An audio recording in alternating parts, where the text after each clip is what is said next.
أقسم بيوم القيامة ولا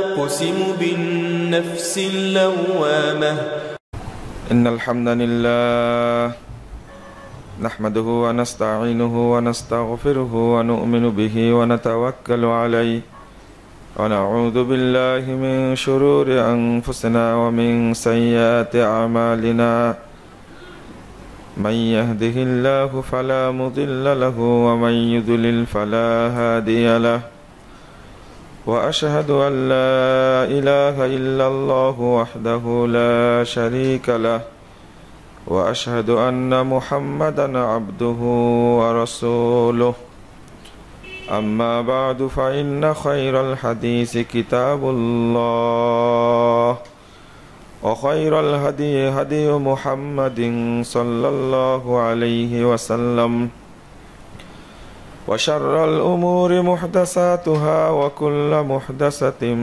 بدعة وكل بدعة ضلالة وكل ضلالة في النار فقد قال الله تعالى في كلامه المجيد والفرقان الحميد أعوذ بالله من الشيطان الرجيم إن الدين عند الله الإسلام وقال تعالى اليوم أكملت لكم دينكم وأتممت عليكم نعمتي ورضيت لكم الإسلام دينا وقال تعالى في موضع آخر ومن يشاقق الرسول من بعد ما تبين له الهدى ويتبع غير سبيل المؤمنين نوله ما تولى ونصله جهنم وساءت مصيرا عن أبي بكر رضي الله عنه قال قال رسول الله صلى الله عليه وسلم إن الله لا يقبل من العمل إلا ما كان له خالصا ابتغي به وجهه رواه النسائي بإسناد صحيح যাবতীয় হামদ সানা মহান রব্বুল আলামিনের জন্য এবং দরুদ ও তাসলিম বর্ষিত হোক শেষ নবী আহমদ মুস্তফা মুহাম্মদ মুস্তফা সাল্লাল্লাহু আলাইহি ওয়াসাল্লামের প্রতি। সম্মানিত মুসল্লিবৃন্দ, ইসলামের প্রকৃত স্বরূপ এ বিষয়ে আপনাদের সামনে আজকে কথা বলবো ইনশাআল্লাহ। ওমা তাওফিকি ইল্লা বিল্লাহ আলাইহি তাওয়াক্কালতু ওয়া ইলাইহি উনীব। আল্লাহ রাব্বুল আলামিন যে বিধান নাজিল করেছেন আমাদের প্রতি সেটা পবিত্র, নিষ্কলুষ, নির্ভুল, চূড়ান্ত, দীপ্তিমান এবং উজ্জ্বল, এতে কোনো সন্দেহ নেই। বিশেষ করে নবী মুহাম্মদ সাল্লাল্লাহু আলাইহি সাল্লামের উপরে আল্লাহ যে শরীয়ত নাজিল করেছেন এটা কিয়ামত পর্যন্ত অবিকৃত, নির্ভুল এবং চূড়ান্ত হিসাবে থাকবে, যেহেতু এরপরে আর কোনো নবী আসবেন না। কিন্তু দুঃখজনক হলো এই স্বচ্ছ, পরিষ্কার, অভ্রান্ত ওহীকে এক শ্রেণীর মানুষ বিতর্ক করেছে, বিকৃত করেছে এবং তার রূপটাকে পরিবর্তন করেছে। আসল রূপটা যে কি এটা বর্তমান প্রেক্ষাপটে ইসলাম কোনটা, ইসলামের রূপটা কি, এটা সবার কাছেই যেন ধোঁয়াশার মতো হয়ে গেছে। কোরআন পড়ে আপনি বুঝবেন, তো কোরআন পড়ার পরে অর্থ করে যে ব্যাখ্যাটা দেওয়া হচ্ছে সে ব্যাখ্যাটা দেওয়া হচ্ছে সম্পূর্ণটাই নিজের বুঝ অনুযায়ী। এখানে রাসূলের বুঝও নাই, সাহাবীদের বুঝও নেই। ব্যাখ্যা করা দেখে মনে হচ্ছে যে কোরআনটা সরাসরি তার উপরে নাজিল হয়েছে। নাউজুবিল্লাহ। কোরআন নাজিল হয়েছে কার উপরে? মুহাম্মদ সাল্লাল্লাহু আলাইহি ওয়াসাল্লামের উপরে। তো ব্যাখ্যা করা দেখে মনে হচ্ছে যে ওর নিজের উপরে নাজিল হয়েছে। একজন খতিব বা আলেম যার কারণে আসল রূপটা নিয়েই মানুষের কাছে বেশি সন্দেহ সৃষ্টি হচ্ছে। আরেকজন চেষ্টা করছে যে শুধু কোরআনই মানতে হবে, হাদিস মানা যাবে না। এদেরকে বলা হয় আহলে কোরআন। এদের সংখ্যাও বর্তমানে অনেক বাড়ছে, বেড়েই যাচ্ছে। আর এক শ্রেণীর মানুষ আছে যারা মানে এতই কুলসিত, এতই নোংরা, তারা কোরআনের আয়াতের সাথে আরো আয়াত বৃদ্ধি করেছে, যেমন শিয়ারা। আর একটা শ্রেণী আছে যারা মুসলিম বলে দাবি করে, কিন্তু শেষ নবীকে, মুহাম্মদ সাল্লাল্লাহু আলাইহি সাল্লামকে শেষ নবী হিসাবে দাবি করে না। এরা কাদিয়ানি। এদের আবার সংশ্লিষ্ট বিশেষ বিশেষ আয়াত আছে যেগুলো তাদের উপরে নাজিল হয়েছে এর পরের যুগে এসে। আবার এক শ্রেণীর মানুষ মনে করে যে কোরআন হাদিসের ইসলাম আসলে ইসলাম না, বরং পীর ও অলি আউলিয়া যে ইসলাম নিয়ে এসেছে এটাই হলো প্রকৃত ইসলাম। আর এক শ্রেণীর মানুষ মনে করে যে হাদিস আর সুন্নাহ আলাদা। হাদিস তো কেতাবে আছে, আর সুন্নাহ প্রচলিত যেটা সেটাই। নবী মুহাম্মদ সাল্লাল্লাহু আলাইহি সাল্লাম থেকে পেয়েছেন সাহাবীরা, সাহাবীদের থেকে পেয়েছেন তাবেঈরা, তাদের থেকে পেয়েছেন তাবেঈরা, তারপরে পেয়েছেন মুহাদ্দিস উলামায়ে কেরাম, এরপরে পেয়েছেন ওলিয়া উলিয়া। যেভাবে ধারাবাহিকতা চলে আসছে এটাই হলো সুন্নাতের রূপ। অতএব ইসলামটা গ্রহণ করতে হবে ওলিয়া উলিয়ার বা পীর মাশায়েখদের রীতিনীতি থেকে, এটাই হলো সুন্নাহ। নাউজুবিল্লাহ। হাদিস মানা যাবে না। বাংলাদেশের ম্যাক্সিমাম অর্থাৎ অধিকাংশ মানুষই, অধিকাংশ আলেমই এই ক্যান্সারের রোগে আক্রান্ত। এটা যেটা বললাম শেষে, যে সুন্নাত মানতে বলেছেন, হাদিস তো মানতে বলেননি। অথচ হাদিস আর সুন্নাতের মধ্যে কোনো পার্থক্য নেই। হাদিস হলো বর্ণনা আর সুন্নাত হলো তার রূপ। কথা কি পরিষ্কার? আমি সুন্নাতটা পেলাম কোথায় থেকে? আমি যেটা আমল করব সেটা পেলাম কোথায় থেকে? আমাকে নিঃসন্দেহে এই রূপটা গ্রহণ করতে হবে কোরআন থেকে এবং হাদিস থেকে। সবই আমরা দেখছি বর্তমানে, যেহেতু আলেমরা যাদেরকে বলা হয় শরীয়তের কর্ণধার, আল উলামা ওয়ারাসাতুল আম্বিয়া, আলেমগণ হাদিস সহি, নবীদের ওয়ারিস। এখন আলেমগণের অবস্থা ব্যাখ্যা করতে করতে এমন হয়ে গেছে, নবীদের ওয়ারিস এই কথা আলেমদের ক্ষেত্রে বলাটাই যেন অন্যায়। এই বলবো কি করে যে আলেমরা নবীর ওয়ারিস? নবী মুহাম্মদ সাল্লাল্লাহু আলাইহি সাল্লামের রেখে যাওয়া সুন্নাহ বা দ্বীন সবগুলো নিজেরা বিকৃত করেছে। ইসলামের আসল রূপটা আসলে আমাদের কাছে নেই, অনুপস্থিত। তার মধ্যে সবচেয়ে বেশি ক্ষতি করেছে জাল এবং জয়ীফ হাদিস। নিজেরা রচনা করেছি এবং ওইটাই প্রচার করেছি, যার কারণে ইসলামের আসল রূপটা ঢাকা পড়ে গেছে। কিন্তু আল্লাহর কাছে আসল রূপ কোনটা? আল্লাহ রাব্বুল আলামিন বলছেন, ইন্নাদ দীনা ইনদাল্লাহিল ইসলাম। আল্লাহর নিকটে মনোনীত দিন হলো ইসলাম। আল্লাহ এটাও বলে দিলেন, এটা সূরা আল ইমরান 19 নম্বর আয়াত, সূরা মায়েদা 3 নম্বর আয়াত আল্লাহ বলছেন, আল ইয়াউমা আকমালতু লাকুম দীনাকুম। দেখেন, ওয়া আতমামতু আলাইকুম নি'মাতি ওয়া রাদিতু লাকুমুল ইসলাম দীনা। আজকে দিনকে পূর্ণ করে দিলাম আর নিয়ামতকে সম্পূর্ণ করলাম এবং ইসলামের প্রতি আমি সন্তুষ্ট থাকলাম, আলহামদুলিল্লাহ। আল্লাহ বলছেন, ওয়া রাদিতু লাকুমুল ইসলাম দীনা, তোমাদের জন্য ইসলামকে আমি মনোনীত করলাম, এর প্রতি আমি সন্তুষ্ট।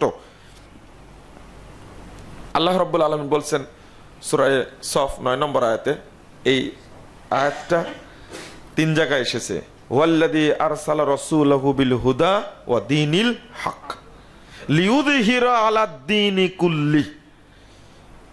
তিনি আল্লাহ যিনি রাসূলকে পাঠিয়েছেন বিল হুদা ও দীনিল হক, হেদায়েত দ্বারা এবং হক দ্বারা, লিউযহিরা আলা দ্বীনি কুল্লিহি, প্রচলিত যত দিন, ধর্ম, দর্শন, মাযহাব, তরিকা, ইজম যাই থাক না কেন সবগুলোর উপরে এই দিনকে, ইসলামকে বিজয়ী করার জন্য। অথচ আজকে ইসলামই তলিয়ে গেছে, অন্য অন্য দিন, ধর্ম, দর্শন বিজয়ী হয়েছে, উল্টাটা হয়েছে। আল্লাহ রাসূলকে পাঠিয়েছিলেন যে উদ্দেশ্যে, সেই উদ্দেশ্য সাধন হয়নি, করতে পারেনি। প্রথমটা বললাম যে কারণ কি কি, তার মধ্যে অন্যতম মৌলিক কারণ আমরা জাল জয়ীফ হাদিসের ধাঁধায় আটকে পড়েছি এবং দেদারসে আমরা বলছি, তো সেটার দিকে আমাদের লক্ষ্য নাই। আর 2 নম্বর কারণ হলো যেটা আগে বললাম, কোরআন এবং সুন্নাহ আমি পড়ছি কিন্তু ব্যাখ্যা করছি উল্টাটা, নিজের মতো করে। আল্লাহ এদের পরিণাম সম্পর্কে বলছেন সূরা নিসা 115 নম্বর আয়াত, ওয়ামাই ইউশাকিকির রাসূল মিন বাদি মা তাবায়্যানা লাহুল হুদা ওয়া ইয়াত্তাবি গায়রা সাবিলিল মুমিনিন নুআল্লিহি মা তাওয়াল্লা ওয়া নুসলিহি জাহান্নাম ওয়া সাআত মাসীরা। শরীয়ত প্রকাশিত হওয়ার পরে যে ব্যক্তি মুহাম্মদ সাল্লাল্লাহু আলাইহি সাল্লামের বিরুদ্ধাচরণ করবে, বিরোধিতা করবে, তার আদর্শটা মানবে না, ওয়ায়াত্তাবি গায়রা সাবিলিল মুমিনিন, এবং মুমিনদের রাস্তার উল্টা দিকে চলবে, অর্থাৎ সাহাবা কেরাম যে রাস্তায় চলেছেন, রাসূল সাল্লাল্লাহু আলাইহি সাল্লাম যে রাস্তায় চলেছেন, আল্লাহ রাসূল কোন রাস্তায় চলেছেন এটা দেখিয়ে দিয়েছেন। সূরা আনাম 153 নম্বর আয়াত আল্লাহ বলছেন, ওয়া আন্না হাযা সিরাতি মুস্তাকিমা ফাত্তাবিউহু, নিশ্চয় এই সোজা রাস্তাটি আমার রাস্তা। আল্লাহ রাসূল সাল্লাল্লাহু আলাইহি সাল্লাম বলছেন, আল্লাহ বলিয়ে নিচ্ছেন তাকে, তারা আপনি বলুন এই সোজা রাস্তাটি আমার রাস্তা। ফাত্তাবিউহু, তোমরা কেবল এই রাস্তারই অনুসরণ করবে, ওয়ালা তাত্তাবিউস সুবুল, অন্যান্য রাস্তার অনুসরণ করো না। আপনাদের ব্রেনে মাথায় একটা প্রশ্ন জাগতে পারে এই মর্মে যে তাহলে ইসলামকে বিতর্কিত করলো কেন, বা এই অপব্যাখ্যা দিল কেন?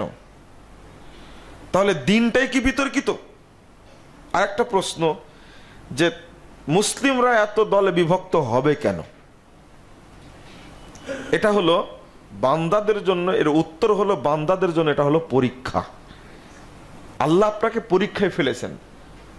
সূরা মায়েদা 48 নম্বর আয়াতটা খুলুন, আল্লাহ বলছেন স্পষ্ট, ওয়ালাউ শাআ রাব্বুক লাজালান নাসা উম্মাতান ওয়াহিদা ওয়ালাকিন লিয়াবলিয়াকুম, আল্লাহ চাইলে সবাইকে এক উম্মতভুক্ত, এক দলভুক্ত করতেন, কিন্তু করেননি কেন? আল্লাহ পরীক্ষা করতে চাচ্ছেন। ফিমা আতাকুম, আল্লাহ তোমাদের যে দিন দিয়েছেন এই দিনের মাধ্যমে তোমাদেরকে পরীক্ষা করতে চাচ্ছেন। ফাস্তাবিকুল খায়রাত, তবে আল্লাহ বলে দিয়েছেন আমি যেহেতু পরীক্ষা নিচ্ছি তোমাদেরকে এই দিন দ্বারা, ফাস্তাবিকুল খায়রাত, তোমরা কল্যাণের পথে চলো, ভালো পথে চলো। আর যদি না চলো, অন্য জায়গায় বলছেন সূরা হুদ 118 এবং 19 নম্বর আয়াতে বলছে, লা আজমাআন্নাকুম তাম্মাত কালিমাতু রাব্বিক, তোমার রবের কথা পূর্ণ হয়ে গেছে। লা আজমাআন্না জাহান্নামা মিনাল জিন্নাতি ওয়ান নাসি আজমাইন, যদি বাড়াবাড়ি করো, অপব্যাখ্যা করো, বিভক্ত হও, বিতর্কিত করো, আমি মানুষ এবং জিন দ্বারা জাহান্নামকে পূর্ণ করব। আল্লাহ তো আল্লাহর কথা শক্ত করে বলেই দিয়েছেন, আল্লাহ তো কল্যাণের পথে চলতে বলেছেন। আমরা পরীক্ষা দিচ্ছি এটাই তো আমাদের মনের মধ্যে নাই, যে যা বলছে সেটাই গ্রহণ করছে, তাহলে আমি পরীক্ষা দিলাম কি করে? এটা মূলত আল্লাহর পরীক্ষা। মানুষ বিভক্ত হবে, বিতর্কিত, শরীয়তকে বিতর্কিত করবে, কিন্তু আমাদেরকে হক পথটা ধরে সামনের দিকে আগাতে হবে। এটা হলো আমাদের দায়িত্ব। আল্লাহ চাইলে তো 1 সেকেন্ডের মধ্যে বাংলাদেশের সমস্ত মানুষের আকীদা পরিবর্তন করতে পারেন না? সবাই মেনে নেবে। তাহলে একজন বিশুদ্ধ আকীদার আলোচককে এত পরিশ্রম করার কি দরকার? একবার দোয়া করে দিলেন, সব হেদায়েত পেয়ে গেলেন। তো না, আল্লাহ চাচ্ছেন আপনাকে পরীক্ষা করতে, আমাকেও পরীক্ষা করতে। আমি আমার যোগ্যতা অনুযায়ী কতটুকু পরিশ্রম করলাম, এটা আল্লাহ আমাকে পরীক্ষা করতে চাচ্ছেন। তুমি প্রচেষ্টা চালাও। আপনাকে পরীক্ষা করতে চাচ্ছেন আল্লাহ রাব্বুল আলামিন, যে অসংখ্য ধর্ম, দর্শন, থিওরি, দিন সবই সামনে আছে, তুমি কোনটা গ্রহণ করবে? আজকে অনেকেই ফোন দিয়ে বলছেন যে স্বরাষ্ট্র মন্ত্রণালয় একটা তালিকা করেছে, সে তালিকায় আমারও নাম আছে। যে কারণগুলো দেখানো হয়েছে, তালিকাটা আমিও পড়েছি, দেখার পরে মনে হয়েছে যে একটা খিচুড়ি পেকে গেছে। একটা খিচুড়ি পাকা বোঝেন আপনারা? মানে কোন প্রকৃতির মানুষ কে, এইটা কিন্তু তদন্তকারীরাও নির্বাচন করতে পারেনি, সক্ষম হয়নি। কে কোন আকীদার? আশ্চর্য। সেটাই বলছি। হ্যাঁ, আমি তাদের দোষ দিব না, যারা তালিকা করেছেন তাদের দোষ দিব না। কেন? তারা শরীয়তটা বুঝেনি না, ইসলামের স্বরূপ সম্পর্কে তাদের কোনো ধারণাই নেই। এমনি সামনে এসে তালিকা দিয়ে দিছে। হয়তো কারো উপরে ক্ষোভ ছিল, কারো কাছ থেকে কিছু শুনেছে, একটা তালিকা করেছে। আমি বলবো এটা যে সমস্ত কারণগুলো দেখানো হয়েছে, সেখানে আব্দুর রাজ্জাক বিন ইউসুফ সাহেবের নাম আছে, আমারও নাম আছে। মতিউর রহমান মাদানী তো দেশেরই লোক না। এমনি আরেকবার একটা পত্রিকায় দিয়েছিলেন। আমি বলি যে স্বরাষ্ট্র মন্ত্রণালয়ের মতো একটা মন্ত্রণালয় একটা তালিকা করবেন এইরকম ভাবে। স্বরাষ্ট্র মন্ত্রণালয় বাংলাদেশের সবচেয়ে গুরুত্বপূর্ণ মন্ত্রণালয়। সেই মন্ত্রণালয় থেকে যদি এরকম তথ্য আসে, কল্পনা করবেন কি করে। আমি তদন্ত করার জন্য অনুরোধ জানাচ্ছি। জঙ্গিবাদের বিরুদ্ধে প্রথম বই লিখলাম আমি, তখন থেকে কথা বলে না। জঙ্গিদের আক্রমণ থেকে হেফাজতে রাখার জন্য আপনাদের পরিচিত ব্যক্তি ডক্টর মুস্তাউদ্দিন, তখন তো গোটা দেশ এই যে মুক্তাঙ্গন সহ কাঁপিয়ে দিলেন। আহলে হাদিস ওলামা একরামকে সাথে নিয়ে সারা দেশ কাঁপিয়ে দিয়েছিলেন সেই সময়। কণ্ঠ কি তার, জঙ্গিবাদের বিরুদ্ধে প্রতিবাদ। আমাকে 3 মাস আটকা রাখলেন যে তুমি প্রতিষ্ঠান থেকে 3 মাস বের হবে না, কারণ জঙ্গিরা তোমাকে টার্গেটে রাখছে। 2005-এর কথা বলছি আমি। তখন একটা লেখা প্রকাশিত হয়েছিল আমার জঙ্গিদের আকীদার বিরুদ্ধে, এরা হলো খারেজি আকীদা। এরপরে 2005-এর 15ই ডিসেম্বর উসমানী স্মৃতি মিলনায়তন অনুষ্ঠান হলো। তার আগে 6 মাস আগে একটা প্রতিযোগিতার আহ্বান করা হয়েছিল, ইসলাম ও চরমপন্থা এর উপরে। সেই প্রতিযোগিতায় আমিও অংশগ্রহণ করেছিলাম। আলহামদুলিল্লাহ, সেই প্রতিযোগিতা পরবর্তীতে রিপোর্ট পেলাম 15ই ডিসেম্বর উসমানী স্মৃতি মিলনায়তনে প্রায় 5 শতাধিক আলেমের উপস্থিতিতে। আমি এত আলেমের সমাবেশ এর আগে কোথাও ঘটেছে এটা আমার জানা নাই, আর এর পরে ঘটেছে এটা আমার জানা নাই। এত আলেম সেদিন উপস্থিত ছিলেন। তো সেখানে 1300 জন প্রতিযোগী, বিশ্ববিদ্যালয়ের টিচার আছে অনেক। তখন আমি ছাত্র কেবল, 2005 রাজশাহী বিশ্ববিদ্যালয়ে পড়াশোনা করি। তখন আমার প্রথম নাম যে ঘোষণা করা হলো, ফার্স্ট পুরস্কার কে পাবে, প্রথম ঘোষণা করলো আমার নাম, মুজাফফর বিন মোহসেন। আলহামদুলিল্লাহ, আমাকে ক্রেস্ট দেওয়া হলো, 20,000 টাকা পুরস্কার দেওয়া হলো। আর যারা দিয়েছিলেন হাতে তুলে দিলেন, ছবিগুলো পরের দিন সব পত্রিকায় প্রকাশিত হয়েছে। তার মধ্যে জাতীয় মসজিদের খতিব, সাবেক খতিব ওবায়দুল হক রহিমাহুল্লাহ, তিনি মারা গেছেন। আল্লামা মহিউদ্দিন খান, মাসিক মদিনার সম্পাদক, তিনি মারা গেছেন। আব্দুল কাহার সিদ্দিকী, তিনিও মারা গেছেন। তারপরে আরেকজন ছিলেন আব্দুর রহমান, তিনিও মারা গেছেন। তারপরে ছিলেন একজন বেঁচে আছেন, মরেননি, উনি জেলখানে আছেন। বললাম কি সব আলেম মিলে আমাকে পুরস্কার হাতে তুলে দিলেন যে জঙ্গিবাদের বিরুদ্ধে সবচেয়ে ভালো লিখেছে, তুলনাই হয় না। এই কথা বলেছে, তুলনাই হয়নি অন্যদের সাথে। উল্টা যদি আমাকে জঙ্গি বানানোর চেষ্টা করা হয়, তাহলে গবেষণাটা তদন্তটা কত নিচু শ্রেণীর হয়েছে একটু চিন্তা করা যায়, একটু ভাবা যায়। 14 সালে বইটা প্রিন্ট হয়েছে, ভ্রান্তির বেড়া জালে একামতে দিন, এই বইটা প্রিন্ট হয়েছে। একটাই অপরাধ, সেটা বললে কোনো সমস্যা নাই, মেনে নিব। আমরা কোনো গোত্র, কোনো দল, কোনো মাযহাব, কোনো তরিকা, কোনো ইজমের চামচাগিরি করি না। আমরা কেবলমাত্র আল্লাহর পূজা করি, মুহাম্মাদের অনুসরণ করি, পবিত্র করেন এবং সহিহ হাদিস মেনে চলি। এই যে অপরাধ হয়, এই অপরাধ মরা পর্যন্ত করতেই থাকবে ইনশাআল্লাহ। আর মানুষকে এই পথেই আহ্বান জানাই, কারণ একই কাতারে পীর ফকিরদের নাম থাকবে, আবার এক পীর, এক বেকুবের নাম দেওয়া আছে সেখানে, ওখানে ওর কোনো ঠিকানা দেওয়া নাই সেখানে।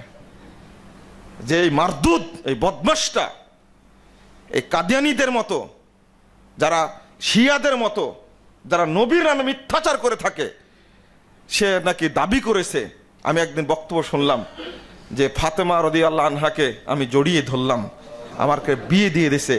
এইগুলো পায় না গোয়েন্দারা, রিপোর্ট পায় না এগুলো। ফাতেমা কে? নবীর মেয়ে, এত বড় মর্যাদা, তার জান্নাতের সর্দার যিনি হবেন মহিলাদের, তার মতো মেয়ের উপরে সব কটূক্তি করে, ওর বিরুদ্ধে কোনো সিদ্ধান্ত নেওয়া যায় না?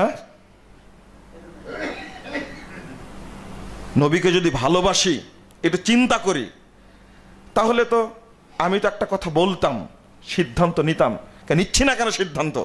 এই কথাগুলো দেদারসে বলে যাচ্ছে কি করে?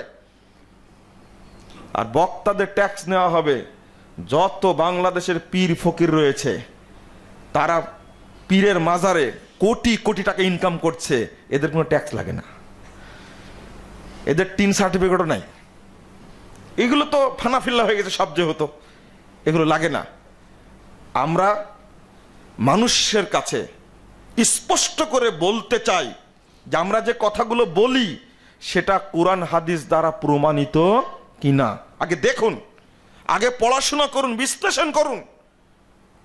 আমরা মানুষকে মানুষের পূজারী বানাতে চাই না, আমরা মানুষ আল্লাহর ইবাদত করুক এটা চাই, এর দিকে আহ্বান জানাই।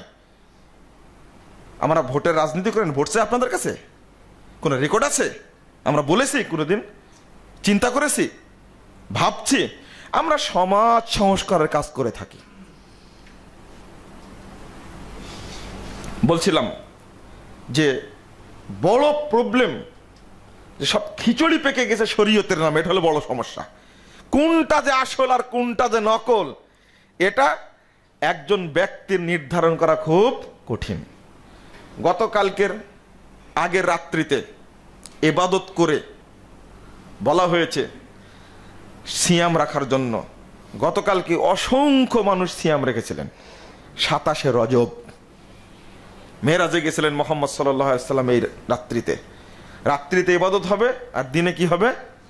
সিয়াম হবে। কেন হবে না? আমরা গুটি কয়েকবার নিষেধ করি, ভালো করে কান দিয়ে শুনুন। নিষেধ করি কেন?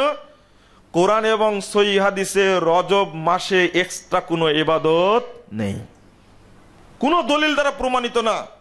যেগুলো দলিল আছে সেগুলো আমরাও জানি, কিন্তু তারা কেন বলছেন? হ্যাঁ, আলহামদুলিল্লাহ, প্রশাসনের মধ্যে, এমপি মন্ত্রীর মধ্যে এখন স্বচ্ছ আকীদার অনেক মানুষ হয়েছে, আলহামদুলিল্লাহ। আমি মনে করেছিলাম যে এইগুলোতে কান দিবে, এটা আমার বিশ্বাস হয় না, চিন্তাতে আসে না। কারণ হলো রজব মাসের যে ফজিলত, হুজুরেরা এই যে মাথায় বড় পাগড়ি বেঁধে, দাড়ি বড় লম্বা দাড়ি, আলখেল্লা পরে যে হাদিসগুলো বয়ান করলো টিভিতে বসে বসে, আর মানুষকে উৎসাহিত করলো রজব মাসে সিয়াম পালন করো, একটা হাদিসও কি সহিহ? যদি ওই হাদিসগুলো মানা হয়, তাহলে নবী মুহাম্মদ সাল্লাল্লাহু আলাইহি ওয়াসাল্লামের উপরে মিথ্যা অপবাদ দেওয়া হবে, নাউজুবিল্লাহ। আমরা জানি না মানে যে ব্যক্তি রজব মাসের একটা সিয়াম পালন করবে, তার ৭০ বছরের সব পাপ ক্ষমা হয়ে যাবে। এটা জাল হাদিস। যে ব্যক্তি 7টি সিয়াম পালন করবে, এই ব্যক্তি ব্যক্তির জন্য জাহান্নামের 7টি দরজা বন্ধ হয়ে যাবে। যে ব্যক্তি 8টি সিয়াম পালন করবে রজব মাসে, ওই ব্যক্তির জন্য জান্নাতের 8টি দরজা খুলে দেওয়া হবে। এটা টাটকা জাল হাদিসে না। তো আমরা তো বলতে পারি রজব শাহরুল্লাহ ও শাহবান শাহরি ও রমাদান শাহরু উম্মতি। রজব হলো আল্লাহর মাস।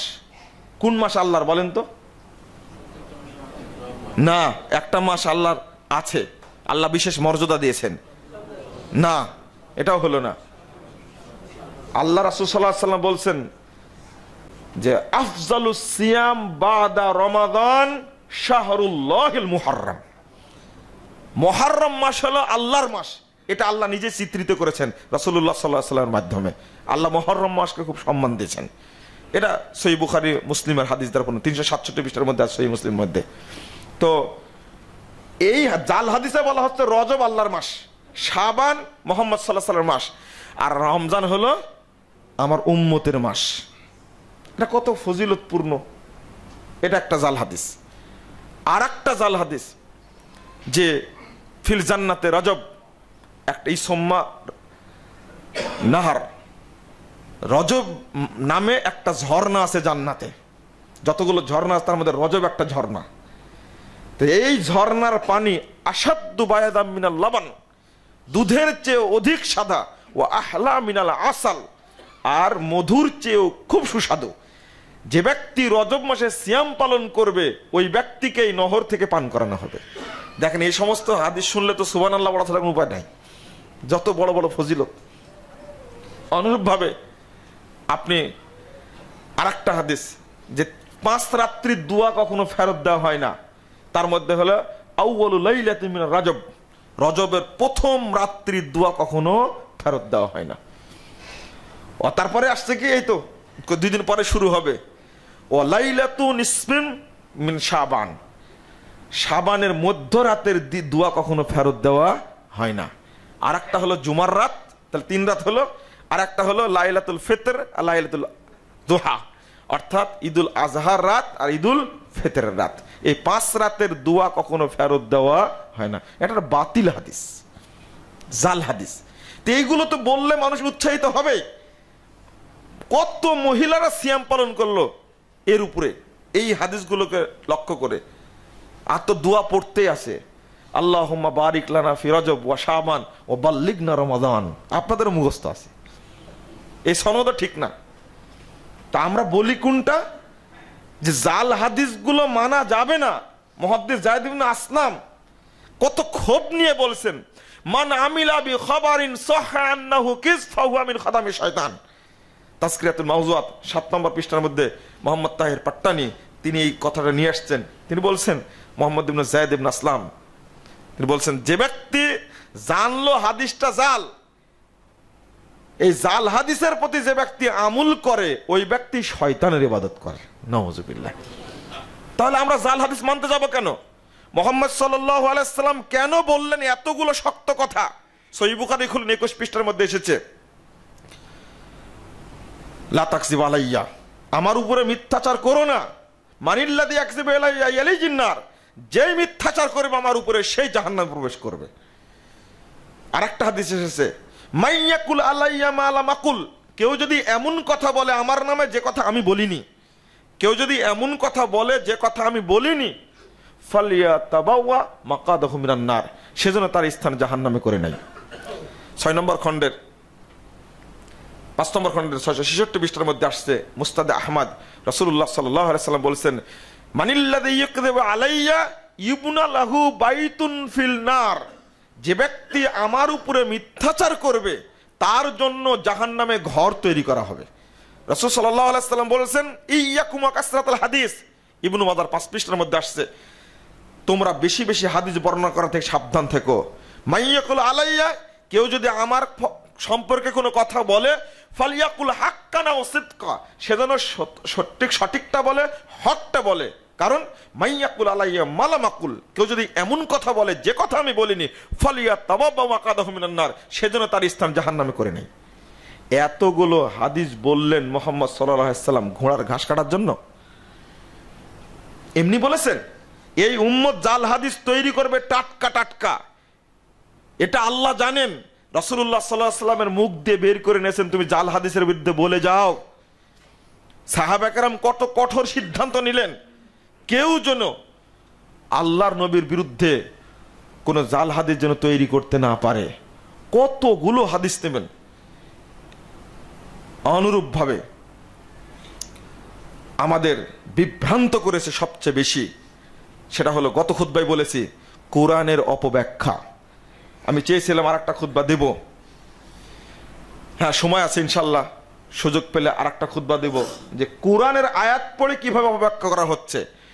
আজকের খুতবার সাথে একটা সংশ্লিষ্ট আছে একটা, সেটা কি সূরা দুখান 3 নম্বর আয়াত 4 নম্বর আয়াতের ব্যাখ্যা করা হয়, ইন্না আনজালনাহু ফি লাইলাতিম মুবারাকাহ ইন্না কুন্না মুনজিরিন ফিহা ইউফরাকু কুল্লু আমরিন হাকিম। এই আয়াত সম্পর্কে বলা হয় ইন্না আনজালনাহু ফি লাইলাতিম মুবারাকাহ, আমি কোরআনকে বরকতময় রাত্রিতে নাজিল করেছি। আর এটা হলো নিসফে শাবান, 15 শাবানের রাত্রি। আচ্ছা কোরআন কোন রাত্রিতে নাজিল হয়েছে বলেন তো দেখি? কদরের রাত্রিতে না? কতটা দলিল আছে? সূরা কদর নামে একটা সূরা আছে, ইন্না আনজালনাহু ফি লাইলাতিল কদর ওয়া মা আদরাকা মা লাইলাতুল কদর লাইলাতুল কদর খায়রুম মিন আলফি শাহর। এত সুন্দর ব্যাখ্যা দেওয়ার পরে, এত লম্বা দাড়ি নিয়ে, এত লকব নিয়ে মাদ্রাসায় পড়ে এত মিথ্যাচার করে কি করে? আল্লাহ বলছেন শাহরু রমাদান আল্লাযী উনজিলা ফীহিল কুরআন। কি কোন মাসে নাজিল হয়েছে? শাবান মাসে। এখানে আল্লাহ শাবান মাসের কথা বললেন, শাহরু রমাদান আল্লাযী উনজিলা ফীহিল কুরআন, মানে শাবান এমন একটা মাস যে মাসে কোরআন নাজিল করা হয়েছে। এটা অর্থ হচ্ছে না? ওখানে রমাদান মাস উল্লেখ নাই, এরপরে চোখে পড়ে না কোন মাসে নাজিল হয়েছে কোরআনটা? এত বড় ডাইরেক্ট অপব্যাখ্যা। এরপরে একজন শিক্ষিত মানুষ, আল্লাহ তাকে হেদায়েত দান করুক, জেনারেল শিক্ষিত মানুষদেরকে আল্লাহ হকটা বোঝার তৌফিক দান করুক। আল্লাহ যারা প্রশাসনে আছে, যারা গোয়েন্দা বাহিনীতে আছে, যারা দেশের কর্তা, তুমি তাদেরকে ইসলামের প্রকৃত রূপটা বোঝার তৌফিক দান করো। আমিন। এখানে স্পষ্ট বলা হচ্ছে কোরআন নাজিল হয়েছে রমাদান মাসে, আর ব্যাখ্যা করে বলা হচ্ছে এই বরকতময় রাত্রি হলো শবে বরাত। রমজান মাস আসার 15 দিন আগেই নাজিল হয়েছে কোরআন। ব্যাখ্যাটা খুব চমৎকার। মানে শবে বরাতের রাত্রিতে লাউহে মাহফুজ থেকে প্রথম আসমানে নাজিল হয়েছে, আর প্রথম আসমান থেকে নাজিল হয়েছে রমাজানে। দলিল? হুজুর তো খুব সেটে বক্তব্য দিচ্ছে যে আল্লাহর কাছে যখন মুহাম্মদ সাল্লাল্লাহু আলাইহি ওয়াসাল্লাম গেলেন, তখন আল্লাহকে বললেন আত্তাহিয়াতু লিল্লাহি ওয়াস সালাওয়াতু ওয়াত তাইয়্যিবাতু আসসালামু আলাইকা ইয়া আইয়ুহান নবী। মুহাম্মদ সাল্লাল্লাহু আলাইহি ওয়াসাল্লাম বলছেন আত্তাহিয়াতু লিল্লাহি ওয়াস সালাওয়াতু ওয়াত তাইয়্যিবাতু। এই কথা যখন বললেন, তখন আল্লাহ বললেন আসসালামু আলাইকা ইয়া আইয়ুহান নবী, তারপরে কি ওয়া ইবাদিল্লাহিস ওয়া আলা ইবাদিল্লাহিস সলিহিন। আল্লাহ জবাব দিলেন। কি সুন্দর এই রজব মাসের রাত্রিতে বক্তব্য দেখছেন। আল্লাহর প্রশংসা করলেন মুহাম্মদ সাল্লাল্লাহু আলাইহি ওয়াসাল্লাম আল্লাহর কাছে গিয়ে, আল্লাহ উল্টাটা সালাম দিলেন নবীকে এবং সমস্ত সলেহ বান্দাদের জন্য দোয়া করে দিলেন আল্লাহ রাব্বুল আলামিন। তো সালাম দিলেন আল্লাহ। আপনি কি বুঝতে পেরেছেন ঘটনাটা কি? দলিল এত চমৎকার করে সাজালাম, দলিলটা কোথায়? আল্লামা মুবারকপুরি রাহিমাহুল্লাহ, ওবায়দুল্লাহ মুবারকপুরি মিশকাতের ভাষ্য গ্রন্থের মধ্যে আলোচনা করতে গিয়ে বলছেন ঘটনাটা কত চমৎকার, যদি দলিল থাকতো। কোনো দলিলই নাই, এগুলো সাজানো। এটা শুধু আব্দুল কাদের জিলানীর ঘটনা হুজুর বর্ণনা করছেন। মেরাজের রাত্রিতে ফিরে, মানে সিদরাতুল মুনতাহা পর্যন্ত গিয়ে জিবরিল আমিন ফিরেতেছে, মোহাম্মদ দিশাহারা হয়ে গেছে, যখন কোথায় যাবে। তখন আব্দুল কাদের জিলানী চলে এসেছেন, এসে বলছে কি বাবার মোহাম্মদ, কি ঘটনা? তো বলছে এখন আমি কোথায় যাবো, রাস্তা পাইনি। তখন আব্দুল কাদের জিলানী আল্লাহর নবীকে নিয়ে গেলেন আল্লাহর কাছে। দেখছেন, আপনারা আস্তাগফিরুল্লাহ পড়ছেন, কিন্তু তারা সুবহানাল্লাহ বললে মসজিদের ছাদ ফাটায় দিচ্ছে। আপনারা মর্যাদাও বুঝেন না। চিন্তা করেছেন, ভাবছেন এই আয়াতের তাফসির করতে গিয়ে, ওয়াবাসুহু মাকামান মাহমুদা তাফসির করতে গিয়ে বলছে যে কাল কিয়ামতের মাঠে আল্লাহ আরশ থেকে উঠে যাবেন আর মুহাম্মদ সাল্লাল্লাহু আলাইহি সাল্লাম আরশে বসতে যাবেন জুতা খুলে। আল্লাহ বলবেন তোমার জুতা খুলছো কেন? জুতার কারণে আমার আরশের মর্যাদা বৃদ্ধি পাবে। আপনারা তো নাউজুবিল্লাহ বলছেন, কিন্তু অন্যান্য যখন এই নোংরা কাহিনীগুলো বলছে, এত জোরে সুবহানাল্লাহ বলছে, সামিয়ানা ছাদ ফেটে যাচ্ছে। আপনার কোন আকীদা? আপনাদের বলছি যে কুরআনের অপব্যাখ্যার দৃষ্টান্ত 56 নম্বর আয়াত সূরা আহজাব, ইন্নাল্লাহা ওয়া মালাইকাতুহু ইউসাল্লুনা আলান নবী ইয়া আইয়ুহাল্লাযীনা আমানু সাল্লু আলাইহি ওয়া সাল্লিমু তাসলিমা। দলিল, ইন্নাল্লাহা ওয়া মালাইকাতুহু ইউসাল্লুনা আলান নবী, আল্লাহ এবং ফেরেশতাগণ নবীর উপরে দুরূদ পাঠ করেন। দেখেন এখানে ক্রিয়া একটা আর কর্তা হলো দুইটা, এটা তো বুঝেন অন্তত। আরবিতে বলে ফেল ফাইল। তো আল্লাহ এবং মালাইকা দুইটা আসছে এক আলাদা আলাদা শব্দ, কিন্তু ইউসাল্লুনা শব্দ একটা, এটা ক্রিয়া একটা। তো অর্থ একসঙ্গে যদি করেন যে আল্লাহ এবং ফেরেশতাগণ নবীর উপরে দরুদ পাঠ করেন, তাহলে আল্লাহ কি বলে দরুদ পাঠ করেন? তাহলে আল্লাহ বলেন আল্লাহুম্মা সাল্লি আলা মুহাম্মাদ, তাহলে আরেকটা আল্লাহ মানতে হবে। তো এই অর্থ করা যাবে? আরে এই অর্থটা করেই বলছে দেখেন আল্লাহ স্বয়ং নবীর উপরে মিলাদ পাঠ করেন। মিলাদ পাঠের দলিল এটা, বড় দলিল একটা। কেন এই ব্যাখ্যাগুলো সালাফদের থেকে নেওয়া যায় না? সালাফে সালেহিন কি বুঝেছেন নেওয়া যায় না? আল্লাহর নবী স্বয়ং কি বলেছেন নেওয়া যায় না? এই আয়াত যখন নাজিল হলো তখন রাসূলুল্লাহ সাল্লাল্লাহু আলাইহি সাল্লামকে সাহাবীরা প্রশ্ন করলেন যে আমরা তো, আল্লাহ তো সালাত পড়তে বলছেন, ইয়া আইয়ুহাল্লাযীনা আমানু সাল্লু আলাইহি, সল্লু মানে সালাতও হয়, সল্লু তার কি আমরা সালাত পড়বো কিভাবে? রাসূল সাল্লাল্লাহু আলাইহি সাল্লাম বললেন এই সালাত বলতে দোয়া, তোমরা দরুদ পাঠ করবে। সেটা কি? আল্লাহুম্মা সাল্লি আলা মুহাম্মাদ ওয়া আলা আলি মুহাম্মাদ কামা সাল্লাইতা আলা ইব্রাহিম ওয়া আলা আলি ইব্রাহিম ইন্নাকা হামিদুম মাজিদ। আল্লাহর নবী মুহাম্মদ সাল্লাল্লাহু আলাইহি সাল্লাম শিখিয়ে দিলেন। আর এই আয়াত থেকে আমরা দরুদ বের করলাম, ইয়া নবী সালামু আলাইকা, শুরু করে দিলাম। এটা বালাগাল উলা বিকামালিহি কাশাফাত দুজা বিজামালিহি, শিরকি দরুদ। এটা এরও ব্যাখ্যা আছে, আমি ওইদিকে যাচ্ছি না। তো এই আয়াতটার অর্থ হবে আল্লাহ নবীর উপরে রহমত নাজিল করেন আর ফেরেশতারা দরুদ পাঠ করেন। কিন্তু দুইটা অর্থ যদি একসঙ্গে পাইকারি করে মেরে দিই তাহলে অর্থ কি ঠিক হবে? ভুল হয়ে যাবে। কে ধরিয়ে দিবে? মিলাদ পড়ার জন্য মিলাদের দলিল বের করছে কুরআন থেকে, এটা হলো অপব্যাখ্যা। বন্ধুরা আমার, যদি এইভাবে এই বুঝটা বুঝে, যেটা বিভিন্ন সময়ে বুঝেছে, অপব্যাখ্যা দিয়েছে, জাল হাদিস তৈরি করেছে, একটা জাল হাদিসের দৃষ্টান্ত আপনাদের কাছে দেই। দেখেন যুগে যুগে জাল হাদিস তৈরি করে কিভাবে মানুষকে বিভ্রান্ত করেছে। বেশি না, অনেক লেখা। তো আপনাদেরকে বলবো যে আমরা যত ফেরকা আছে এই ফেরকার স্বরূপটা আমরা উন্মোচন করেছি আলহামদুলিল্লাহ। সিরাতে মুস্তাকিম পর্ব নম্বর 5 এটা আসবে ইনশাআল্লাহ, আগামী মাসে পাবেন ইনশাআল্লাহ, আপনারা পাবেন। তার মধ্যে একটা কথা দেখেন, আমি আপনাদের পড়ে শোনাচ্ছি। একবার শিয়াদের লেখা বই, মানে হাদিস কিভাবে জাল করেছে কল্পনারও বাহিরে, কিভাবে তারা নিজেরা হাদিস বানিয়ে মুসলিম উম্মাহকে ধ্বংস করেছে। তার মধ্যে সাময়িক বিবাহ বুঝেন তো? আপনার বাড়ি হলো সিলেটে, থাকেন ঢাকায়, থাকবেন 3 মাস বা 1 সপ্তাহ বা 2 দিন থাকবেন। এখানে একটা এসে একটা মেয়েকে বিয়ে করলেন, যখন যাওয়ার সময় হলো তখন বিচ্ছিন্ন করে চলে গেলেন। এটা বলা হয় নিকাহে মুতা, অর্থাৎ সাময়িক বিবাহ, ফায়দা উঠানো। এটা শিয়াদের একটা কিতাব মুল্লা ফাতহুল্লাহ আল কাশানি তাফসিরু মানহাজিস সাদিকিন, এই বইটার মধ্যে লিখছেন পৃষ্ঠা নম্বর 356 লিখতে বলছে রাসূলুল্লাহ সাল্লাল্লাহু আলাইহি ওয়াসাল্লাম থেকে বর্ণিত তিনি বলেন, যে ব্যক্তি একবার মুতা বিয়ে করবে তার মর্যাদা হবে হুসাইনের মর্যাদার সমান। আর যে ব্যক্তি, আগে নাউজুবিল্লাহ পড়ছেন কার, পড়েনি, আগে থামেন। আর যে ব্যক্তি 2 বার মুতা বিবাহ করবে তার মর্যাদা হবে হাসানের মর্যাদার সমান। আর যে ব্যক্তি 3 বার মুতা বিবাহ করবে তার মর্যাদা হবে আলী ইবনে আবি তালেবের মর্যাদার সমান।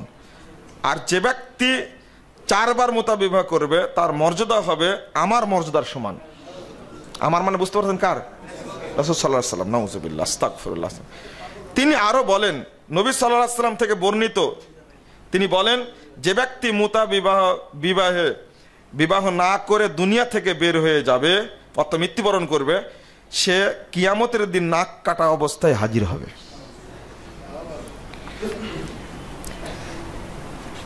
ফার্সি থেকে অনুবাদ করেছে, দেখেন এই যে তাফসিরটা অনুবাদ করেছে। রাসূল সাল্লাল্লাহু আলাইহি ওয়াসাল্লাম থেকে বর্ণিত, তিনি বলেন, জিবরিল আমার নিকট আমার প্রতিপালকের পক্ষ থেকে উপহার নিয়ে আগমন করলো, আর ওই উপহার ছিল মুমিন নারীদের ভোগ করা। আর এই উপহার আমার পূর্বে আল্লাহ তাআলা আর কোনো নবীকে দেননি। তোমরা জেনে রাখো, পূর্ববর্তী সকল নবীর উপর আমার মর্যাদা ও শ্রেষ্ঠত্বের কারণে আল্লাহ তাআলা আমাকে মুতা বিয়ের মাধ্যমে বিশেষায়িত করেছেন। সুতরাং যে ব্যক্তি তার জীবনে একবার মুতা বিবাহ করবে সে ব্যক্তি জান্নাতের অধিবাসীদের অন্তর্ভুক্ত হবে। আর যখন মুতা বিবাহিত নারী ও পুরুষ কোনো জায়গায় মিলিত হবে তখন তাদের উপর একজন ফেরেশতা নাজিল হবে এবং সে তাদের বিচ্ছিন্ন হওয়া পর্যন্ত তাদেরকে পাহারা দেবে। তাদের উভয়ের মধ্যে যে কথাবার্তা হবে সে কথাবার্তাগুলো হবে জিকির ও তাসবিহ। আর তাদের একজন যখন অন্যজনের হাত ধরবে তখন তাদের উভয়ের আঙ্গুলগুলো থেকে গুনাহসমূহ ফোঁটায় ফোঁটায় ঝরে থাকবে। আর যখন তাদের একজন অপরজনকে চুম্বন করবে তখন তাদের জন্য প্রত্যেক চুম্বনের বিনিময়ে হজ ও উমরার সওয়াব লিপিবদ্ধ করা হবে। এবং তাদের সহবাসের সময় প্রত্যেক কামনা স্বাদের বিনিময়ে সুউচ্চ পর্বতসমূহ পরিমাণ পুণ্য লেখা হবে। আর যখন তারা গোসলে মশগুল থাকবে এবং পানি ফোঁটায় ফোঁটায় ঝরবে তখন আল্লাহ তাআলা ওই পানির প্রত্যেক ফোঁটা দ্বারা একজন করে ফেরেশতা সৃষ্টি করবেন, যে আল্লাহর তাসবিহ পাঠ করবে ও তার পবিত্রতা বর্ণনা করবে এবং তার তাসবিহ ও পবিত্রতায় বর্ণনায় সওয়াব তাদের উভয়ের জন্য কিয়ামত পর্যন্ত লিপিবদ্ধ হতে থাকবে। হে আলী, যে ব্যক্তি এই সুন্নাতটিকে হালকা ও দুর্বল মনে করবে এবং তাকে অপছন্দ করবে সে ব্যক্তি আমার দলভুক্ত নয় এবং আমি তার দায় দায়িত্ব থেকে মুক্ত। আপনারা বলেন ইরান ইসলামী রাষ্ট্র, ওটা হলো পতিতালয়। একটা পতিতালয় বুঝেন? বেশ্যাখানা বুঝেন তো? এটা বেশ্যালা এই রাষ্ট্রটা। এখানে যত দেশের ছাত্ররা পড়তে যায় প্রত্যেক ছাত্র ছাত্রীর মধ্যে সাময়িক বিবাহ সংগঠিত হয় এবং তারা এটাকে জায়েজ মনে করে। এ দেখেন রাসূলের নাম দিয়ে তৈরি করে কিভাবে জায়েজ করেছে। এবং তারা লজ্জাস্থান ভাড়া করাকে শরীয়ত মনে করে এবং নবীর পরিবারের উপরে কিভাবে মিথ্যাচার করেছে এরা। জিজ্ঞেস করলো মুহাম্মদ বিন মুসলিম থেকে বর্ণিত, তিনি আবু জাফর, দেখছেন আবু জাফরের নাম মিথ্যাচার বর্ণনা করেন। তিনি বলেন, আমি তাকে জিজ্ঞেস করলাম, আর রজুল ইয়াহিল্লু লিআখি ফারজা জারিয়াতিহি ক্বালা নাম লা বাসা বিহি, কোন ব্যক্তি কি তার দাসীকে তার অন্য কোনো মেয়েকে তার লজ্জাস্থান ভাড়া করতে পারে, কি হালাল করতে পারে? ক্বালা নাম লা বাসা বিহি, হ্যাঁ ভাড়া করতে পারে, কোনো সমস্যা নাই। আস্তাগফিরুল্লাহ, নাউজুবিল্লাহ।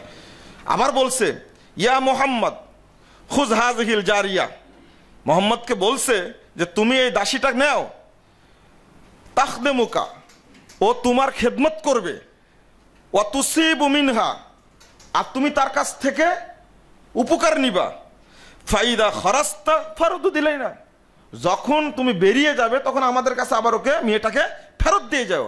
সাময়িকের জন্য এসেছে দেশে, এগুলো উল্লেখ করেছে কোথায়? আল ইস্তিফসার, শিয়াদের একটা লিখিত গ্রন্থ, 103 নম্বর খন্ড 136 পৃষ্ঠা। আপনি বলেন এই হাদিসগুলো আমল করে পুরো ইরান রাষ্ট্রটা, শুধু তাই না সিরিয়াতে পর্যন্ত যারা শিয়া আকীদায় বিশ্বাসী, ইরানে যারা শিয়া আকীদায় বিশ্বাসী, তারা লজ্জাস্থান ভাড়া করে জিনায় লিপ্ত। তারা পুরো দেশটাকে একেবারে জেনার রাজ্যে বানিয়ে তারা বসবাস করছে। আর আমাদের দেশে কেউ কেউ বলে এই রাষ্ট্রটা একটা হলো ইসলামের একটা কি প্রতীক, ইসলামের বিজয় হয়েছে, তওবা না করা পর্যন্ত পাপ মাফ হবে না। একদিকে শিয়ারা মুহাম্মদুর রাসূলুল্লাহ সাল্লাল্লাহু আলাইহি সাল্লামের দ্বীনের শত্রু, সাহাবীদের শত্রু। শিয়ারা এক বাক্যে বিশ্বাস করে, 5 জন ব্যতীত বাকি সবাইকে বলে থাকে যে আলী, ফাতেমা, হাসান হুসাইন, মুহাম্মদ সাল্লাল্লাহু আলাইহি সাল্লাম, এই 5 জন ব্যতীত বাকি সবাই কাফের। নাউজুবিল্লাহ, আস্তাগফিরুল্লাহ। আবু বকর, উমর, উসমান এরা তো কাফের, যারা এদের হাতে খেলাফতের মানে বায়াত করেছে, খেলাফত হিসাবে গ্রহণ করেছে, খলিফা হিসাবে, তারা সকলেই কাফের হয়ে গেছে। এই বিশ্বাস যারা করে থাকে, আয়েশা রাদিয়াল্লাহু আনহা যার পক্ষে আয়াত নাজিল হয়েছে আল্লাহর পক্ষ থেকে, মুমিনদের মা, আমাদের মা আয়েশা রাদিয়াল্লাহু আনহা, আল্লাহ তাকে অনেক দিন হায়াত দিয়েছিলেন শুধু শরীয়তকে হেফাজত করার জন্য। যত হাদিস তার জানা ছিল, কোরআনের আয়াত যত ব্যাখ্যা জানা ছিল, আল্লাহ দীর্ঘদিন তার কাছ থেকে খেদমত নিয়েছেন। তাকে তারা এখন পর্যন্ত জেনাকারিনী মহিলা মনে করে এবং তারা চায়, প্রতিদিন চায় যে এখান থেকে, এই বাকিউল গারকাত কবরস্থান থেকে আয়েশাকে উঠিয়ে একে দুররা মেরে পবিত্র করা হবে। যতক্ষণ পর্যন্ত না উঠানো হবে ততক্ষণ মদিনাকে তাকে বের করে দিবে, ওসমান রাদিয়াল্লাহু আনহুকে তারা বের করে দেবে সেখান থেকে। এটা তাদের ব্রত, প্রতিদিনের নিয়ম। যখন কালেমা শাহাদত পড়ায়, আপনারা বিভিন্ন ভিডিও দেখেছেন শিয়াদের, তারা ডাইরেক্ট বলে আয়েশা, হাফসা, আবু বকর, ওমর, ওসমান, আয়েশা, হাফসা সবাই কি ফিন্নার। নাউজুবিল্লাহ। ওয়া আশহাদু আন্না আবু বকর ওয়া ওমর ওয়া ওসমান ওয়া আয়েশা ওয়া হাফসা ফিন্নার, এই বলে তাদেরকে সাক্ষী দিতে হয়। নাউজুবিল্লাহ। তো তাদের প্রতি ঈমান, ভক্তি, ভালোবাসা রাখেন কি করে আপনি? এই হাদিসগুলো তৈরি করা, আর এই তৈরি করার মাধ্যমে শিয়ারা এটাকে বিশ্বাস করে। তো যদি ধারণা না থাকে আমার সম্পর্কে, তাহলে আপনি কি বলবেন? এবার কাদিয়ানির কথা শুনেন একটু। এই বদমাশ কি বলে দেখেন, ওর নিজের লেখা বই আল বুশরা 2য় খণ্ডের 97 পৃষ্ঠা বলছে, বিআন্নাল্লাহা ইয়াসুমু ওয়া ইউসাল্লি ওয়া ইয়ানামু ওয়া ইয়াসহু ওয়া ইয়াকতুবু ওয়া ইউওয়াক্কি ওয়া ইউসিবু ওয়া ইউখতি ওয়া ইউজামিউ ওয়া ইউলিদু। নাউজুবিল্লাহ, আস্তাগফিরুল্লাহ। আল্লাহ সিয়াম রাখেন, সালাতও পড়েন, ঘুমান, তন্দ্রাও যান, লেখেন, স্বাক্ষরও করেন, ভুলও করেন, সঠিকও করেন, ওয়ায়ুজামি এবং স্ত্রী সহবাস করেন, ওয়ায়ুলিদু এবং সন্তানও জন্ম দেন। আল্লাহর জন্ম দেওয়া সন্তান একজন এই বদমাশ মারদুদ গোলাম আহমদ কাদিয়ানী। এরা তাদের আকীদা। আপনি এটা একটা মুসলিম ব্যক্তি এই আকীদাকে একে সহ্য করতে পারবে কি? তার নিজের লেখা বই আল বুশরা, তার মধ্যে নিজে লেখছে এই কথাটা। আপনি কি ভাষায় প্রকাশ করবেন আর কি বলবেন? আবার বলছে কল আল্লাহ লি, গোলাম মোহাম্মদ কাদিয়ানী বলছে আল্লাহ আমাকে বলছেন ইন্নী উসাল্লি, আমি সালাত পড়ি, ও আসুমু, আমি সিয়াম পালন করি, ও আসহু, আমি তন্দ্রা যাই, ও আনামু, আমি ঘুমাই। কি? আল্লাহু লা ইলাহা ইল্লা হুয়াল হাইয়ুল কাইয়ুম লা তাখুযুহু সিনাতুন ওয়ালা নাওম। কোরআনের উপর একটা মিথ্যা অপবাদ না? এটা কত বড় অপবাদ! খুতবায় তো এত বিস্তারিত বলা সম্ভব না। এই শয়তান বলছে, তাদের একটা বই ইয়ার মোহাম্মদের লেখা জাহিয়াতুল ইসলাম, এই বইয়ের 34 পৃষ্ঠা বলছেন ইন্নাহু রা নাফসাহু কা ইমরাতিন কা আন্নাহু ইমরাতুন। বলছে যে ও নিজেকে দেখতে পেল একদিন, যে স্বপ্নে দেখছে যে আমি একজন মহিলা। ও আন্নাল্লাহা আযহারা ফীহি কুওয়াতার রুজুলিয়্যা, অতঃপর আল্লাহ তার মধ্যে, এই চিন্তাটা কত কুচিন্তা, আল্লাহ যেহেতু তার সাথে সহবাস করেছে, নাউজুবিল্লাহ, আস্তাগফিরুল্লাহ, আস্তাগফিরুল্লাহ, তার মধ্যে পুরুষত্বের শক্তি দান করেছে। এ মূলত কি? মহিলা। নিজে স্বীকার করছে যে আমি দেখলাম আমি নিজে মহিলা, কিন্তু আল্লাহ আমাকে পুরুষত্বের শক্তি দিয়ে দিলেন আল্লাহর পক্ষ থেকে। তওবা, নাউজুবিল্লাহ। মানে এই জন্যই বলছে যে আল্লাহ আমার সাথে সহবাস করে। আচ্ছা, এইগুলো খুতবা বলাতেও তো অন্যায়। আপনারা এই বিষয়টাকে অন্য দৃষ্টিতে, খারাপ দৃষ্টিতে নেবেন না। আপনারা অনেকেই কাদিয়ানীদের সম্পর্কে বললে গা জ্বালা হয়, আপনাদের অনেকে সহ্য করতে পারেন না। আমি আপনাদের অনুরোধ করে বলবো, কাদিয়ানীরা কাফের এই মর্মে যদি একটু সন্দেহ থাকে আপনার ভিতরে, নিঃসন্দেহ আপনিও কাফের, এতে কোনো সন্দেহ নেই। কথা একবারে পরিষ্কার। এই সমস্ত নোংরা কথা আল্লাহর বিরুদ্ধে বলবে আর আপনি চুপ থাকবেন বা আপনি তাদের কাফের মনে করবেন না, এটা হতে পারে না। আর একটা কথা লিখছে নিজেই, তার নিজের লেখা বই বুশরা, যে আগে বললাম 56 পৃষ্ঠার, আন্নাল্লাহ ইয়ানজিলু ফিল কাদিয়ান, আল্লাহ অবতরণ করেছেন কাদিয়ান শহরে। আল্লাহ কি এসেছিলেন কোন শহরে? কাদিয়ান শহরে। ইয়াহমাদুকাল্লাহ বিন আরশিহি ওয়া ইয়ামশি ইলাইকা, আল্লাহ আরশ থেকে তোমার প্রশংসা করে এবং তোমার দিকে হেঁটে আসে। আল্লাহ সম্পর্কে যদি এই সমস্ত নোংরা মিথ্যাচার করে থাকে, তাহলে আমি একজন মুসলিম ব্যক্তি হিসাবে আমার কি উচিত না যে একটু তদন্ত করে দেখি শিয়াদের আকীদা কি, রাফেজিদের আকীদা কি, তারপরে ইসমাইলের আকীদা কি? অনুরূপভাবে আমি বলবো যে বর্তমান যুগে যে পীর ফকিরের ব্যবসা চলছে, এই পীর ফকিরের ব্যবসাটা ঠিক কিনা? তারা কি বলে? যেটা বলতো আরবের মুশরিকরা যেটা বলতো, সেই আকীদাটাই পোষণ করছে এরা। মা না'বুদুহুম ইল্লা লিয়ুকাররিবুনা ইলাল্লাহি যুলফা। আপনার ঈমানটা থাকবে কিনা এটা বিবেচনা করুন। আহলে হাদিসরা কেন শিরিকের বিরুদ্ধে বলে?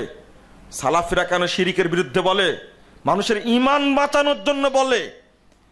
কোন ব্যক্তি যদি বিশ্বাস করে যে আমার আমলগুলো ইসালে সোয়াব অনুষ্ঠান করে না, মানে ওই উরুসের দিনে যত নেকি করেছে পীর সাহেবের মাধ্যমে আল্লাহর কাছে সেগুলো পেশ করা হয়। অথচ এই শাবান মাস আসবে, এই শাবান মাসে বলা হবে যে 15ই শাবানের রাত্রিতে আল্লাহ রাব্বুল আলামিন সব কিছু নাজিল করেন, ভাগ্য নির্ধারণ করে দেন, বলা হবে না? অথচ 15ই শাবান বেশি গুরুত্বপূর্ণ না সোমবার বৃহস্পতিবার বেশি গুরুত্বপূর্ণ? আর ইবাদতটা করবে কোন জায়গায়? মসজিদে না মাজারে? 15ই শাবান সবাই দৌড়ায় নিজ নিজ মাজারে। কেন? মসজিদ আল্লাহর ঘর থাকতে মাজারে কেন দৌড়াবে? সবচেয়ে বড় কথা, 15ই শাবানের হাদিসটা কি সহিহ? ওই রাত্রিতে কোনো ইবাদত আছে? সুমু লাইলাহা ওয়া কুমু নাহার, কি কুমু লাইলাহা ওয়া সুমু নাহারাহা, অর্থাৎ তোমরা ওই দিন সিয়াম পালন করো আর ওই রাত্রিতে ইবাদত করো। এই হাদিসটা যে জাল, এটাকে জানতে হবে না? সবরা নামে একজন রাবি আছে, এ হলো মিথ্যুক রাবি, ইবনু মাজার হাদিস এটা। তো এই মিথ্যুক রাবির হাদিস গ্রহণযোগ্য নয়, এটা বলেছেন মুহাদ্দিসগণ। রাসূল মুহাম্মদ সাল্লাল্লাহু আলাইহি সাল্লাম বলেছেন, কোন মিথ্যা হাদিসকে যদি তৈরি করে তোমরা গ্রহণ করো না। তো ওই রাত্রিতে ইবাদত করা, ওই দিনে সিয়াম পালন করার কোনো দলিল নাই। কেন? সহিহ দলিলগুলো চোখে পড়ে না? সহিহ দলিলগুলো তো আছে, সেইগুলো তো আমরা বলতে পারি। আল্লাহ নবী মুহাম্মদ সাল্লাল্লাহু আলাইহি ওয়াসাল্লাম, আমি নফল সম্পর্কে আগে বক্তব্য দিয়েছি, সাদাকা এবং সিয়াম একসঙ্গে বলেছি। আমি আপনাদেরকে বলবো, আমরা স্পষ্ট ভাষায় কোরআন এবং সহিহ হাদিস দ্বারা মানুষকে উদ্বুদ্ধ করে থাকি হক পথের দিকে। আমরা প্রচেষ্টা চালায় মানুষ যেন এই জাহিলিয়াত থেকে বেরিয়ে আসতে পারে, এই সমস্ত নোংরামি থেকে বেরিয়ে আসতে পারে।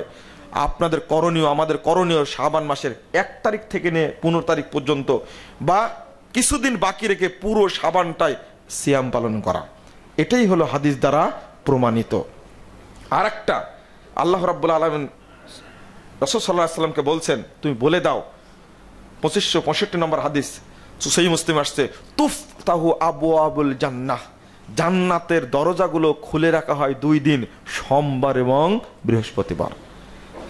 এই 2 দিন আমরা সিয়াম রাখার চেষ্টা করব। এইটা চেষ্টা না করে আমরা 15ই শাবানের দিকে কি করে থাকি? লক্ষ্য করে থাকি। হাদিস যেটা সেটা মানতে গেলে পারে না। এক একটা দিবসকে নির্ধারণ করা হয়েছে, এটা হিন্দুয়ানি সংস্কৃতি, ইহুদি খ্রিস্টানের সংস্কৃতি, মুসলমানরা এটা মানতে পারে না। একজন ব্যক্তি জাল হাদিস তৈরি করেছে, আমি বললাম হাদিসটা জাল, উনি ক্ষেপে একবার আগুন হয়ে গেলেন। তা আপনার কাছে যেটাই বলা হয় সেটাই বলেন জাল। যে ব্যক্তি মায়ের দিকে তাকাবে ওই ব্যক্তি কবুল হজের সোয়াব পাবে। আরে হজের সোয়াব পাইলো, জান্নাতে কি গেল? আমি যদি উল্টাটা বলি হাদিসটা জাল, বলা মাত্রই খেপে গেছে, এত সুন্দর একটা হাদিসকে আপনি জাল বলছেন মানে?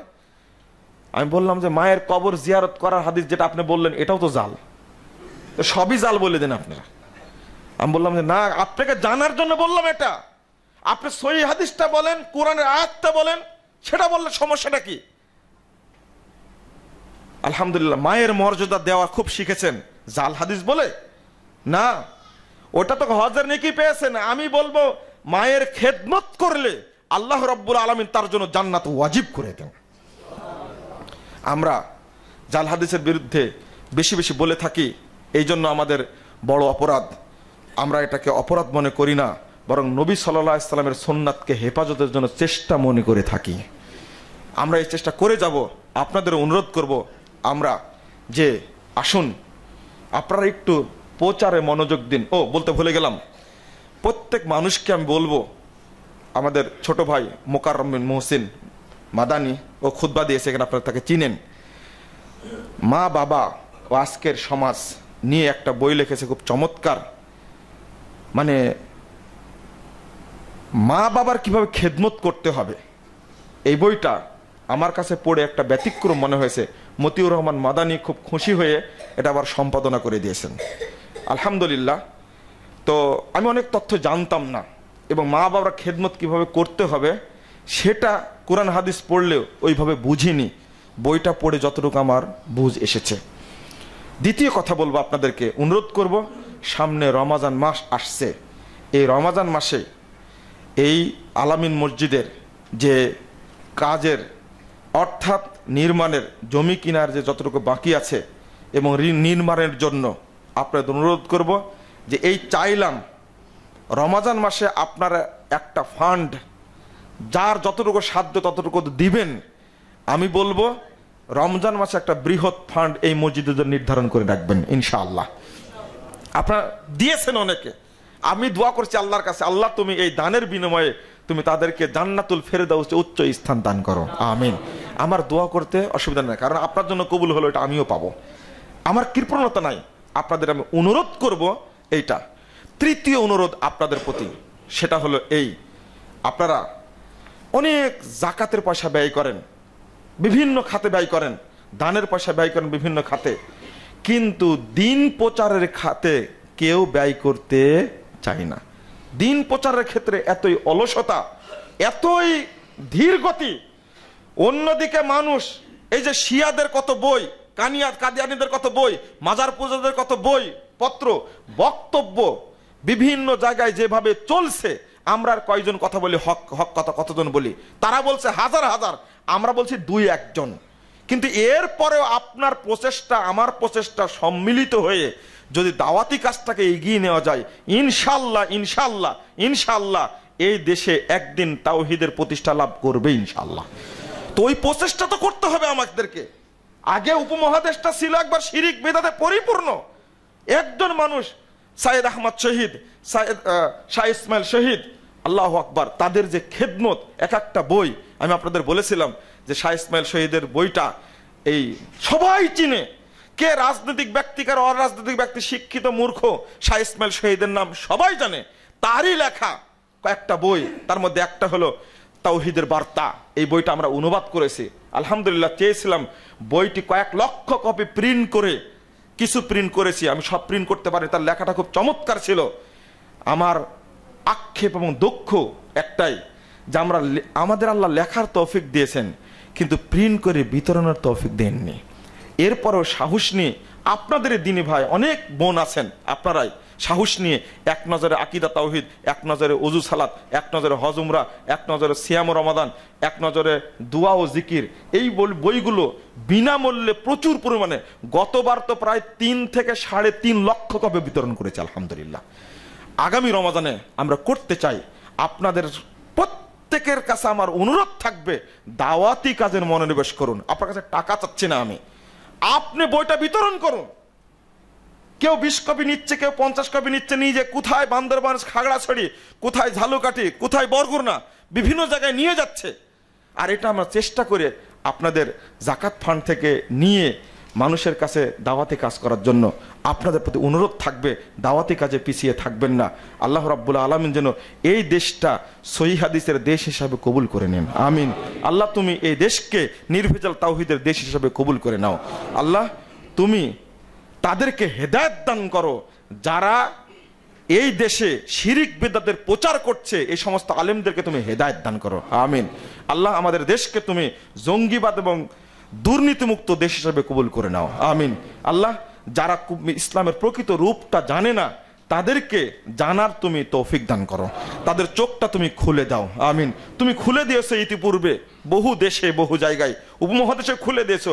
তুমি আমাদের দেশটাকে, সাধারণ মানুষের চোখ খুলে দাও, ইসলামটা সঠিকভাবে বোঝার তার তৌফিক দান করো, আল্লাহুম্মা আমিন। আমি বলবো ভ্রান্তির বেড়া জালে কামতের দিন, তার মধ্যে সব আকীদাগুলো এক জায়গায় করেছে। আপনারা বইটা সংগ্রহ করে ইসলামের প্রতিটি রূপটা আপনারা গ্রহণ করতে পারেন, এখানে ধাঁধাগুলো দূর করতে পারেন। জঙ্গিবাদী কি ধাঁধা, হিজবুত তাহরিরের কি ধাঁধা, হিজবুত তাওহীদের কি ধাঁধা, কাদিয়ানীদের কি ধাঁধা, বাউল ফকিরের কি ধাঁধা, সবগুলো, সুফিবাদের কি ধাঁধা। সুফিবাদ সম্পর্কে বলতে চাচ্ছিলাম কিন্তু সময় নাই। সুফিবাদের ধাঁধা, চিস্তিয়া, মুজাদ্দিদা, নকশবন্দিয়া, কাদারিয়া, যত রকমের ফেরকা আছে সবগুলো এক জায়গায় করে আপনাদের সামনে পেশ করেছি কষ্ট করে। পীরদের কি আকীদা, এখান থেকে স্বচ্ছ ইসলামের দিকটা আপনারা নিতে পারবেন ইনশাআল্লাহ। আর বেশি বেশি কোরআন এবং সহিহ হাদিস অধ্যয়ন করবেন। আল্লাহ চাহে তো আপনার মধ্যে হেদায়েতের আলো জ্বালিয়ে দিবেন ইনশাআল্লাহ। আল্লাহ তুমি কবুল করো, আল্লাহুম্মা আমিন। আকুলু কাউলি হাযা আস্তাগফিরুল্লাহ লি ওয়া লাকুম ওয়া লিসাইরিল মুসলিমিন।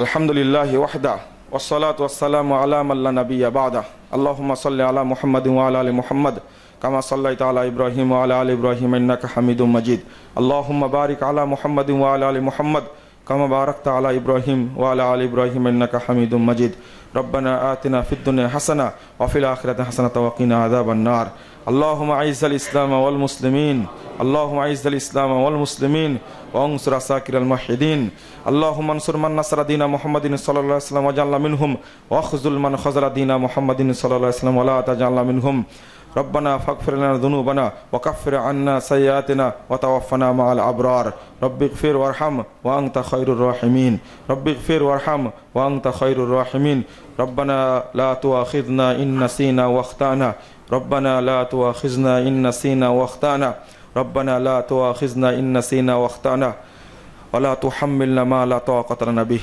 واعف عنا واغفر لنا وارحمنا أنت مولانا وارحمنا أنت مولانا فانصرنا على القوم الكافرين ربنا تقبل منا إنك أنت السميع العليم وتب علينا إنك أنت التواب الرحيم وصلى الله على النبي